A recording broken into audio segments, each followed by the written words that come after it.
Disclaimer, এই ব্লগটিতে information বেশি দিয়ে আপনাদের মাথা এবং আমার সময় কোনোটি নষ্ট করতে চাইনি। যারা ইনফরমেশনের জন্য ব্লগটি দেখবেন তারা দেখবেন না। This video is just for entertainment purpose. Thank you. আজ আবার একটা নতুন ব্লগে, কিন্তু তার আগে বলে রাখি এটা কোনো ফুড ব্লগ হবে না, কারণ কদিন আমি আর দিদি প্রচুর খেয়ে খেয়ে মোটা হয়ে গেছি। তো এবার আজকের যেটা হবে সেটা পুরো ঘোরার ওপরে। তো আজকে ঘুরবো আর দেখবো যে আমাদের কলকাতায় এই শীতকালে যাওয়ার মতো কোথায় কোন প্লেসটা পাওয়া যায়।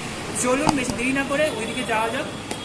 এবারে যাবো, কিন্তু তার আগে হাই গাইস, আমি Abhishek, welcome to my YouTube channel কথা কলকাতাস ব্লগ, মন থেকে বাঙালি বাংলাতে।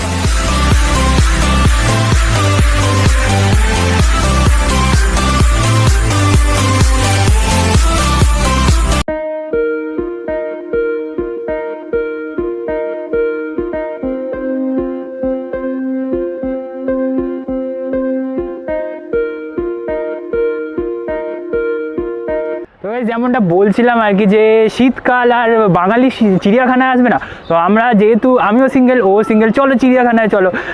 গরিব গার্লফ্রেন্ড জোটাতে পারিনি, কোনো ব্যাপার নয়। তো ভাই তোর জন্য আজ একটা মেয়ে খুঁজে দেবো, চল। তো খুঁজবো। তুই নাকি চিরজীবন সিঙ্গেল, আমাদের ফ্রেন্ড সার্কেলে সবার এটা মানে দাবি যে ভাই তুই চিরজীবন সিঙ্গেল, তোর জন্য একটা মেয়ে খুঁজবো, চল আজ দেখি। সেরকম না হলে হাতির সঙ্গে বিয়ে দিয়ে দেবো, চল। তো যাই ওপারে গিয়ে বাকিটা আপনাদের দেখাচ্ছি, আস্তে আস্তে যাচ্ছি ওপারে।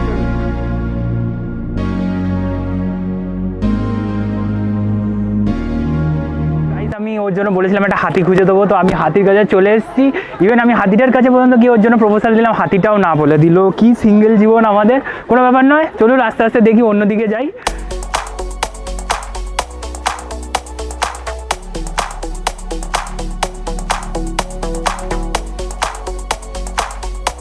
তো গাইস আমরা ভেতরের দিকে চলে এসেছি চিড়িয়াখানা, এটা মাঝখানটা, এখানে অনেকেই আছে, মানে বেশিরভাগ শীতকালে বাঙালির এই একটা প্লেস যেখানে মানে সবাই পিকনিক টিকনিক করতে পারে। এতক্ষণ মানে এদিকে চারিদিকে এই পিছন দিকে এই জায়গাটা বেশ সুন্দর লাগছে। ভাই তুই মেয়ে দেখতে দেখতে আমার পিছন দিকে আসছিস কেন ভাই, ওপারটায় যা। তো যাই হোক, কথায় ফিরে আসা যাক। এটা খুবই সুন্দর একটা প্লেস, আমি চারিদিকটা দেখতেই পাচ্ছেন সবাই নিজেদের ফ্যামিলি নিয়ে এসছে, ঘুরছে।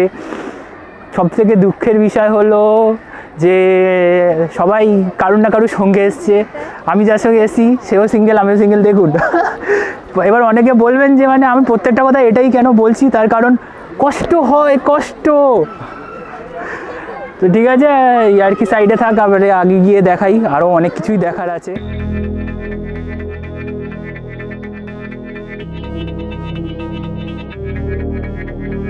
এখানে যেখানটা আমরা এসেছি, এখানটা হচ্ছে দুটো জলহস্তি আছে, মাঝখানে দেওয়াল দেওয়া। এটা দেখে আমার খুব কষ্ট হলো, তার কারণ হচ্ছে এই জলহস্তিটা মনে হচ্ছে এপারে যাওয়ার চেষ্টা করছে। ভাই আমার খুব কষ্ট হচ্ছে, দেখ ওই দেওয়ালটা ওপারে যাওয়ার চেষ্টা করছে, পাচ্ছে না।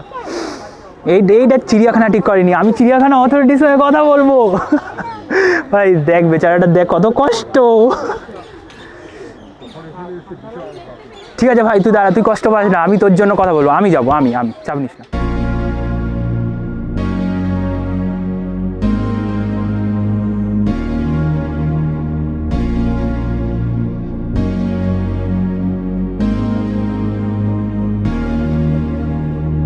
দেখবো তো বাঘটা ওই পারে আছে। তো আরেকটা জিনিস গাইজ যেটা আমরা মানে বাঙালিরা মনে করে থাকি যে আমরা হুস করলে বাঘ আমাদের দিকে তাকাবে। তো আমি একবার ট্রাই করে দেখি, কি ওদিকে, ও কাকু এদিকে, কাকুটা পাত্তা দিচ্ছে না। তো যেমনটা কি বলছিলাম গাইস, বাঘটা ওই দিক থেকে আসেনি বলে আমরা এদিকে ঘুরে এলাম। কিছু করার নেই, গরিব বাঙালি, গরিবে বাঘেও পাত্তা দেয় না। তো কাকু, আপনার কাকিমা কোথায়? ও কাকু, কাকিমা কই গেল?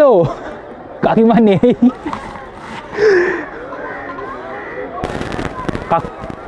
ভাই চল, বেশিক্ষণ থাকলে হয়তো তেড়ে আসবে, কাকিমা নেই একে বাড়িতে।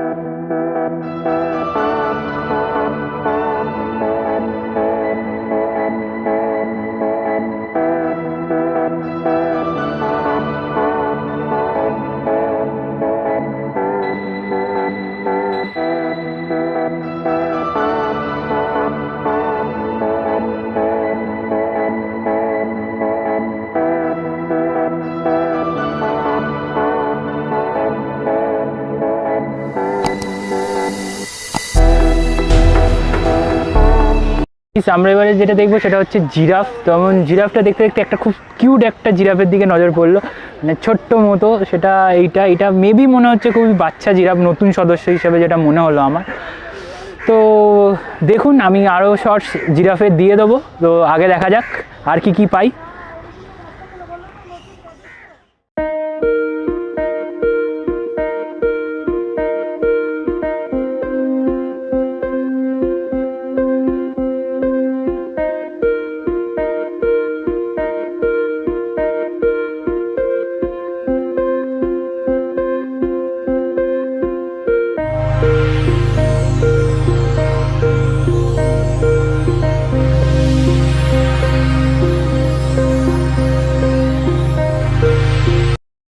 এবার যেটা দেখবো সেটা হচ্ছে নীল গাই। কিন্তু এক মিনিট ভাই, এখানে নীল গাই নীল লেখা রয়েছে, কিন্তু গাই নীল কোথায়? নীল গরু, নীল গাই মানে নীল গরু, কিন্তু এখানে নীল কোথায়? তো ব্রাউন। এই খেলবো না আমি আমি আমি চিড়িয়াখানায় এতে রিপোর্ট করব।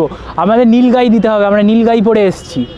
আমি এখানে এত আশা করে এলাম, ভাবলাম নীল গাই দেখতে পাবো, কিন্তু এখানে এসে দেখলাম সেই খয়েরি গাই। এটা এর নাম চেঞ্জ করে খয়েরি গাই করতে হবে। আমি জানি না, আমি চলে যাবো না হলে।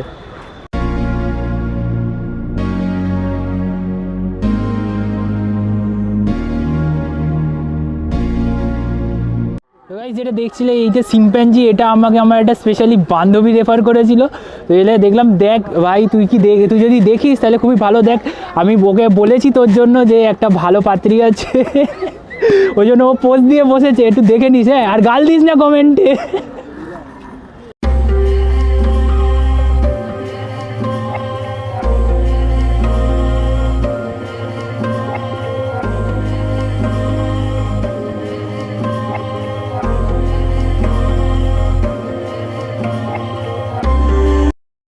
গাইজ, এবার যেটা দেখবো সেটা হচ্ছে কুমির। যেমন আপনারা দেখতেই পাচ্ছেন, কুমিরগুলো শুয়ে শুয়ে ল্যাদ খাচ্ছে। এদের দেখে আমার বাড়িতে যেরকম আমি কন্ডিশনে থাকি সেই রকম কন্ডিশন থেকে মনে হচ্ছে যে আমরা যেরকম বাড়িতে বসে বসে সারাদিন শীতকালে ল্যাদ খাচ্ছি, ঠিক এরাও ল্যাদ খাচ্ছে। কোনো ব্যাপার নয় ভাই, আমি তোদের কষ্ট বুঝি, কারণ আমিও একইভাবেই বাড়িতে থাকি। তো ক্যারি অন ভাই, ক্যারি অন। আজকের ব্লগটা এই পর্যন্তই ছিল। বেশি ইনফরমেশান কিছু এই ব্লগের মধ্যে নেই, সত্যি কথা বলতে। জাস্ট একটা আমি আর আমার বন্ধু যেটা এনজয় করলাম সেটাই আপনাদের সঙ্গে শেয়ার করলাম। আর লাস্টে একটু কিছু যে ইনফরমেশান যেগুলো দিতেই হয়, যেগুলো না দিলে নয়, সেগুলো হচ্ছে যে এই করোনা পরিস্থিতির মধ্যে কিছু প্রিকশন আপনাদের অবশ্যই নিতে হবে। যেমন আপনাদের অবশ্যই মাস্ক নিয়ে আসতে হবে। আপনারা অনলাইন বুক করতে পারেন, অফলাইন বুক করতে পারেন। 30 টাকা করেই টিকিট লাগবে, আর কিছু হবে না। বাদবাকি আমি যা আছে ডেসক্রিপশানে দিয়ে দেবো, অসুবিধা হবে না। আর হ্যাঁ, অবশ্যই আরেকবারও বলছি, মাস্ক স্যানিটাইজার অবশ্যই আনবেন, নাহলে ভেতরে প্রবলেম হতে পারে। তো আজকের ব্লগটা এই পর্যন্তই ছিল গাইস। আবার দেখা হবে অন্য কোনো ব্লগে, অন্য কোনো স্টাইলে। তো আজকের মতো টাটা।